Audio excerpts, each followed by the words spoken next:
All right, another Five Nights at Freddy's video. Yo, I'm not gonna lie, guys. You guys got me interested in this one, in this game. Especially after the whole lore and backstory. The titles are true, like they're not just to get you guys to click on the video. They're actually true. Like I'm not that big into horror. I'm not, you know, especially nowadays, man. Like horror is kind of like it's gone downhill. You know, the OG horror stuff.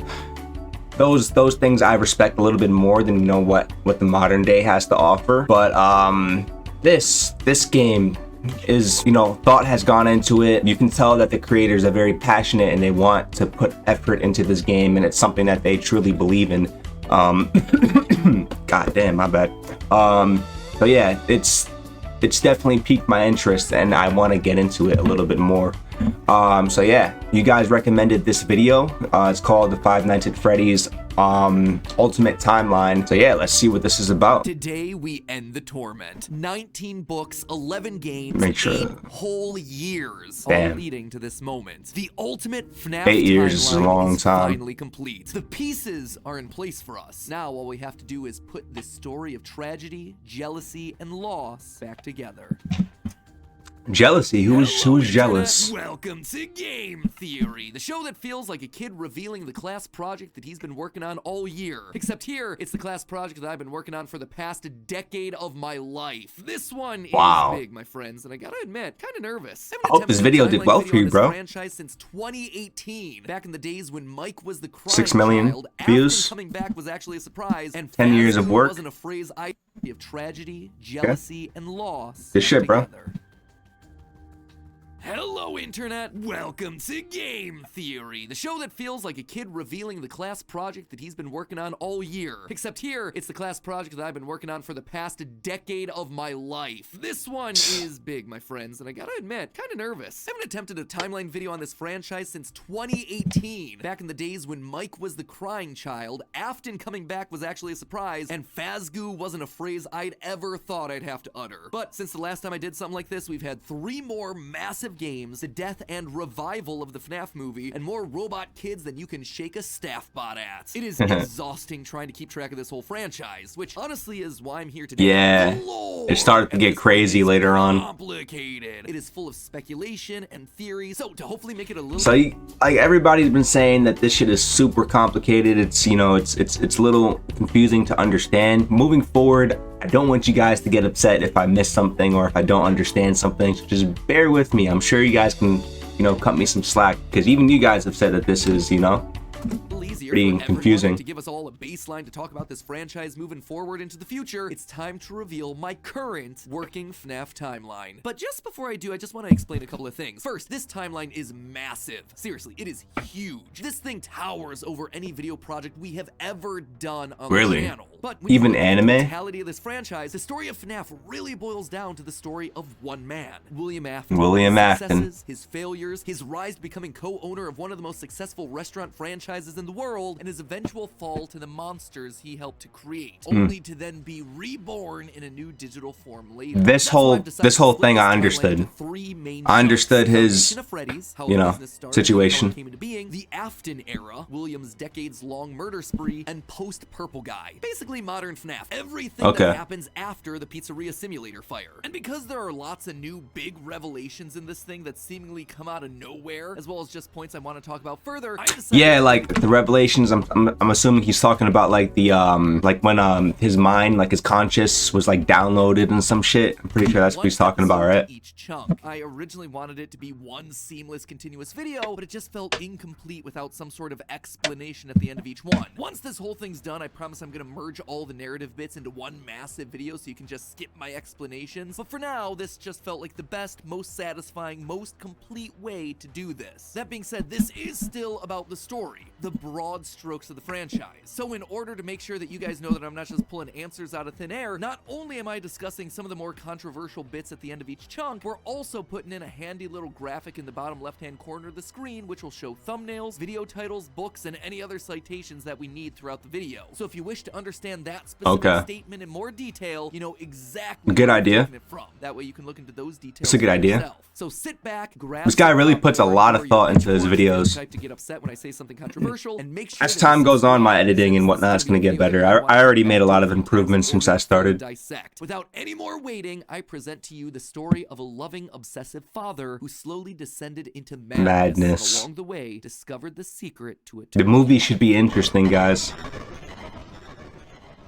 Our story begins not in the 1980s, or even in the 1970s, but all the way back in the 1930s. It was the throes of the Great Depression, and people were in desperate need of cheap entertainment, especially in Utah, one of the states hit hardest, fourth highest unemployment in the nation, and full of transients. People looking for work in Salt Lake, finding none, and ultimately moving on to find their fortunes out in California. People were tired and they were hungry, but as they traveled, there was one thing that could lift their spirits. A simple roadside attraction called Fredbear's Singin' Show. It was a tough time. All over town, featuring an animated bear drawn in the popular pie-eyed cartoon style for characters at the time. So obviously it's not the real world they're talking about. They're just referencing the Great Depression because that's the time that this started, you know, when Fredbear's started, but not in the real world, obviously. You know what I mean? Cartoons like Mickey Mouse, Felix the Cat, Betty Boop. So the story of Fredbear's was a place Five Nights at Freddy's started in the 1930s, right? For 50 cents, you could get food and entertainment as you watched the local trained real-life dancing bear perform on stage. Normally, you only got to see dancing bears at large traveling circuses like Barnum and Bailey, where the tickets would go for about $1. That's $1 without food. But this was a smaller show, like the type from the Vaughn Brothers or the Robbins Brothers, where tickets would sell for just a mere 50 cents. Watching that bear do tricks on stage brought a glimmer of joy at a time when so much was wrong with the world. Yeah, I can imagine. Bringing happiness to hundreds of travelers passing through looking for a quick meal. But it left a permanent impression on one little boy, capturing his imagination in a way that nothing else had. One little boy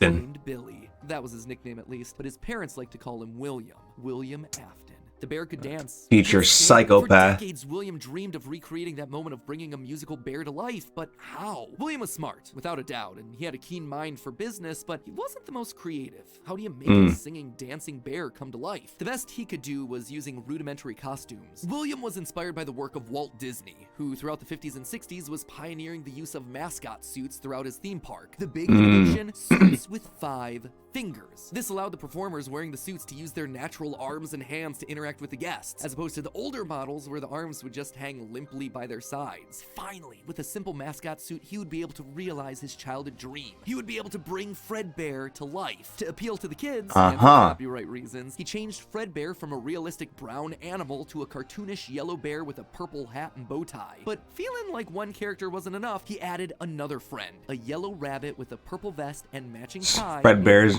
and friends, right? Fredbear was certainly his first love. Bonnie was extra special because that was his. It was an original character that he had created from scratch. And okay, makes sense. Scratch. William's hand-sewn costumes were rough with seams and stitches visibly showing, but it was the best that he could do. And you know what? It was just enough. Bonnie and Fredbear would perform on stage to small but enthusiastic. Gives her that creepy effect, though. He was able to deliver fantasy and fun to all the seams and stitches and shit, inspiring them in the exact way that he had been delighted and inspired so many years ago. And things could have ended there. That could have been the end to his story. It could have been perfect had it not been for one thing. It's fucking psychopathic tendencies, man. But that one thing is probably something that I have no idea about. Other people saw the success of his idea and they wanted in. Enter Chica's Party World, a rival restaurant starring performers. Oh, they didn't talk about this in the lore video. They did it better. William may have been the first, but obviously he wasn't the best. It hurt the prideful William Afton to admit it, but this restaurant was able to do the thing that he always wanted to do: make the animals actually come to life. All of the performers in this restaurant were robots, simple metal skeletons that were powered by battery packs, but all of them able to freely turn and talk. So he was chilling. He was chilling apparently before, you know, he found out about Chica's, because you know, they said that everything was good, everything was square, you know, he wasn't tripping yet, he wasn't going into psychopathic mode. So I'm like, Chica's is what kind of set him off, it seems like. dance on their own, no human required. It was like magic. Magic that came from the mind of a brilliant creator named Henry Emily. This Henry, in some small way, had been able to harness the power of life itself. Afton admired him. He was jealous, to be sure, but he also looked upon this man with awe. Off to one side of Chica's party world was a small cabaret stage featuring an elephant magician. On the other, a hippo known to ramble on and on. That one was more of a joke for the parents, but it was the main stage that was for the kids. A rocking band of characters featuring a yellow chicken thing with a southern drawl named Chica, backed by a band of other country-themed characters, including a pig with a banjo, an upbeat frog from the local swimming hole, and a brown bear with a heavy southern accent. Wait, a bear? But bears were his animals. Why not a cow? Or that's what I was about to say. That looks like the one that Afton created. It'd have to be a bear. And adding insult to injury, they had the nerve to call this thing Ned Bear, a direct copy of his own Fred Bear. Wait, so they knew about that was not okay. Afton's creations. Turned to hardened bitterness. Sounds like they did that shit purposeful. The next couple of years as families continued to choose Chica's party world over Fredbear's. Okay. Just couldn't compete with the appeal of the robots. Eventually, his restaurant would go bankrupt, only to get bailed out by, of course, Henry Emily. Another insult, another humiliation that William wouldn't soon forget. Okay, all right. So they didn't really explain in the lore video like why he is the way he is, like why he, you know, got angry, why he's so mad, and why he turned into a freaking killer. So I'm glad that, you know, you guys did mention that in the lore video they left a lot of things out, and that's another reason why I'm watching this video. Afton couldn't deny that what came next was a period of massive success and expansion. With the two franchises now merged into one, it was the best of both worlds. Wait, hold up. Afton's I missed something. ideas with Henry's just couldn't compete with the appeal of the robots. Eventually, his restaurant would go bankrupt, only to get bailed out by, of course, Henry Emily. Another insult, another humiliation that William wouldn't soon forget. Oh, okay. 1979. Despite being bitter, Afton couldn't deny that what came next was a period of massive success and expansion. With the two franchises now merged into one, it was the best of both worlds. Afton's ideas with Henry's robotic expertise. The two men decided to launch under a new name, Fredbear's Family Diner, a pizza chain that would eventually come to feature humans and okay. This is the first place that they mentioned, and I'm sorry I keep pausing it, guys, but I just want to, you know, give my thoughts. This is the place that they, we're talking about, the first restaurant that I saw in the lore video. They didn't even talk about everything that happened before this. Animatronics. They decided to stick with Fredbear as the headliner, considering the yellow bear was easily identifiable as a brand, and because he was the original performing animal mascot. True. Appreciated that. This new restaurant would also see a mix of characters as the two franchises merged into one, with Pig Patch and Happy Frog performing right alongside Fredbear and Bonnie. And as part of this one big Fredbear family, they even got themselves official merch that were released, ranging from masks to magnets. The crappy Mr. Hippo fridge magnet? I am sorry, Gregory. That said, not all the characters were winners. The reception to some characters was just mediocre, so they faded away into the dumpster, storage units, and retro budget tech stores of lost nostalgia, waiting for their chance to step back into the limelight if and when a headliner went out of commission. Others, though, would fare much better, like a new pirate fox, as well as a blue guitar. This is very detail-oriented, the storytelling. The would get so big, it would spawn its own cartoon show, Fredbear and Friends. There's a lot of, business was booming. In the end, Fredbear and Bonnie's popularity would be so strong that they would be able to support the Fredbear's Family Diner franchise all on their own, while also spinning off a new sister location dedicated to their friends. In 1983, Freddy Fazbear's Pizza launched, giving a dedicated home to all this new supporting cast of characters: Chica the Chicken, Bonnie the Blue Bunny, Foxy the Pirate, and of course the headliner, a brown Freddy Fazbear. Business was good, and Afton was happy. Mostly. It did bother him that the one original character that he created, the one that he himself played, Golden Bonnie, got passed over for inclusion in that cartoon show. The only character in the roster of regulars to get a good show, but other than that, things were going smoothly. He had himself a wife, 2 sons, you could deal with it. Thriving business, and best of all, he was able to learn the craft. No, not everything's gonna be perfect. They both loved and hated Henry. Together, they were constantly pushing the limits of what these characters could do. Because it was quick and easy, new characters introduced into the roster would be given a simple hand-sewn suit with 5 fingers that any performer could wear. Eventually, Henry would design one of his signature animatronics for that character, mouth with either a hinged or sliding jaw design.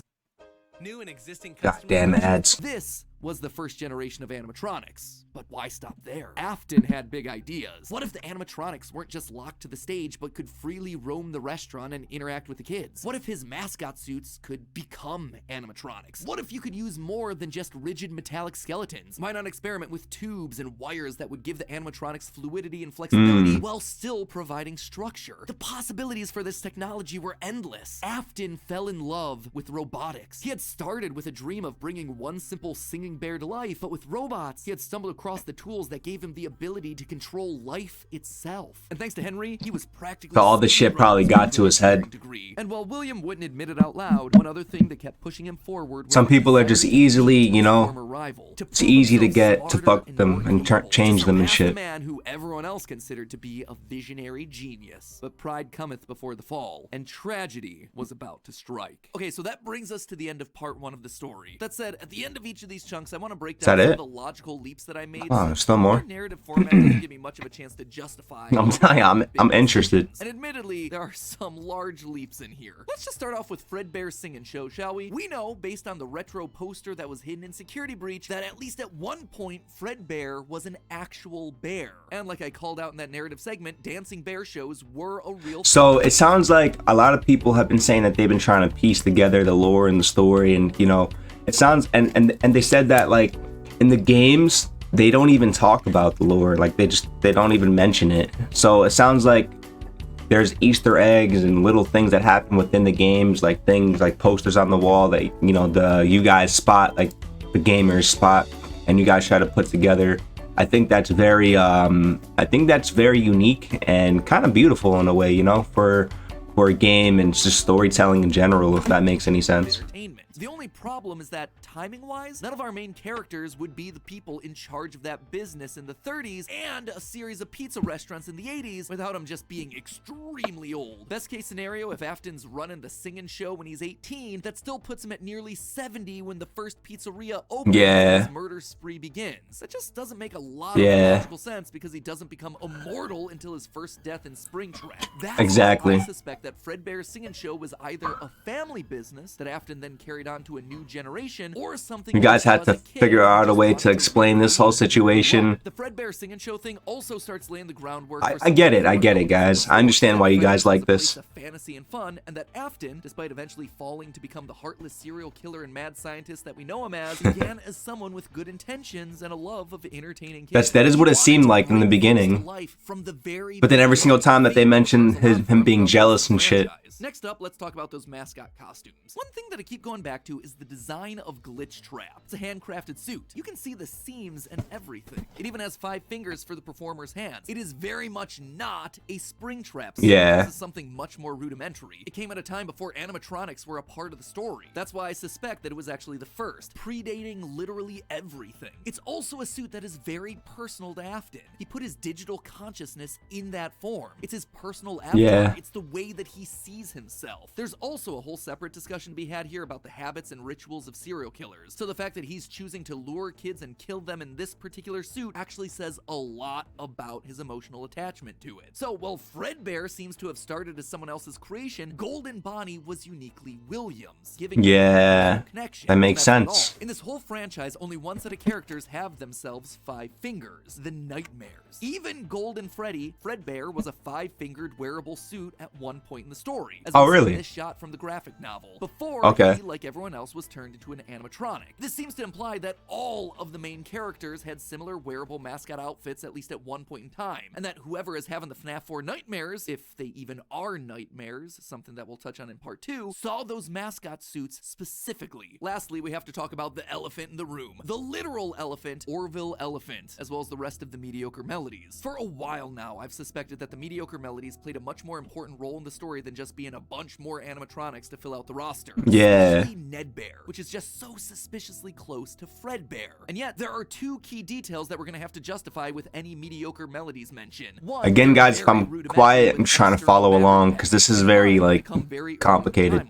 And 2, we know that at minimum, Mr. Hippo does eventually become an official member of the extended Freddyverse. But if these things are supposed to be cheap, generic rip-offs, why would you be trying to rip off yourself? You wouldn't. You would be stealing someone else's ideas. So if Afton created Fredbear, there would have to be some rival franchise. The only other person who would likely be ripping him off? Henry. We've talked extensively about how the mediocre melodies are clearly Henry's design aesthetic, so it just has to be him. I don't think Henry's doing this maliciously. He doesn't strike me as the type. He was likely building the robots at the orders of someone else that was running a rival restaurant franchise. But that's enough motivation to start Afton down a path of jealous rivalry, but also begrudging admiration. As the Freddy Files Ultimate Edition says, it's important to revisit the beginning of Henry and William's relationship, so here you go. I think this is where it begins. Also, this is future Matt Pat here coming back to add this one in. Seems like the recently released character encyclopedia has backed up all of this speculation. I've had this timeline written for about a month now, but I've also been holding off a bit to see what wrenches this character encyclopedia might throw into it. And on this particular point, I gotta say, it seems like we might actually have nailed it. They actively call out the suspicious similarities to the main Fredbear crew. Quote from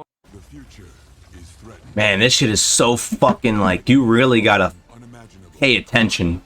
You know what I mean? Because there's so much to stay on top of. Like, you gotta just like, especially if you're brand new to the shit like me, you know what I mean? You guys have been following this shit for years probably. I'm trying to soak in all this, all the years worth of like, you know, story and lore in one sitting. So just bear with me, man. one of the pages. Ned Bear looks like an imitation, altered just enough to avoid copyright issues. I don't know about you, but that seems to imply that we were right on the money. Knowing all of this, at one point the franchises had to have merged. That's really the only way that you get Mr. Hippo from the rival franchise as part of the Fazbear crew. This also mirrors a lot of what happened in the real-life history of Chuck E. Cheese, with two rival restaurants, each with their own casts of characters merging. Who's the rival of Chuck E. unified Cheese? Brand. Again, we've gone into that in detail with other videos, just wanted to remind you all of that here. But why would I call out the rival restaurant as being named Chica's Party World? Few things, actually. First, we know for a fact that a location named Chica's Party World exists. It is mentioned in the source code teasing sister location, so it is out there somewhere and doesn't fit cleanly anywhere. Second, in the story The Puppet Carver, Chica is very explicitly looped in with the book versions of Pig Patch and Ned Bear, implying that she started as a mediocre melody. Thirdly, her design just fits better with a theme of down-home country animals with southern accents playing the banjo and eating with bibs. And with her being the headliner of the show with her name on the restaurant, it would make sense then that when the restaurants merged, she was the one that was added to the main cast of characters while all the other mediocres faded away. It's also why when Freddys closes after William's killing spree, she's the one to branch back off into her old franchise and is therefore missing in sister location. A detail that's bothered me for years at this point. It might also explain why William decided to stuff his first dead kid into Chica. That one was Henry's creation, not his.